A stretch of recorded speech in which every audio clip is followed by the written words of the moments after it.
প্রিয় চাকরি প্রত্যাশী ভাই বোনেরা, আসসালামু আলাইকুম। দেখতে পাচ্ছেন সমন্বিত উন্নয়ন সংগঠনে জনবল নিয়োগ দিয়েছে। এখানে এলাকা ব্যবস্থাপক হিসাবে ৫ জন নিয়েছে এবং স্নাতকোত্তর এবং উক্তগত ৩ বছরের অভিজ্ঞতা লাগবে।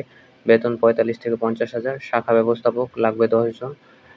২ বছরের অভিজ্ঞতা লাগবে, অনার্স পাস। এছাড়াও ৩৫,০০০ টাকা স্থায়ীকরণের পর ৪০,০০০ টাকা। মাঠ সংগঠক লাগবে ৩০ জন। এখানে মাসিক বেতন ১৫,০০০ টাকা এবং শিক্ষানবিশ কাল শেষে ২০,০০০ টাকা রয়েছে।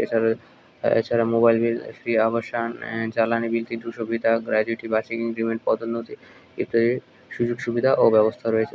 দেখতে পাচ্ছেন বাইসাইকেল মোটরসাইকেল চালানো বাধ্যতামূলক থাকতে হবে এবং ৩ কপি পাসপোর্ট সাইজ ছবি, সিভি দেখতে পাচ্ছেন ও ৩০০ টাকা আবেদন। দেখতে পাচ্ছেন যে মধুপুর টাঙ্গাইল, এখানে অনলাইনে জমা দিতে হবে বা সরাসরি ডাক যোগাযোগের মাধ্যমে আপনারা দিতে পারেন।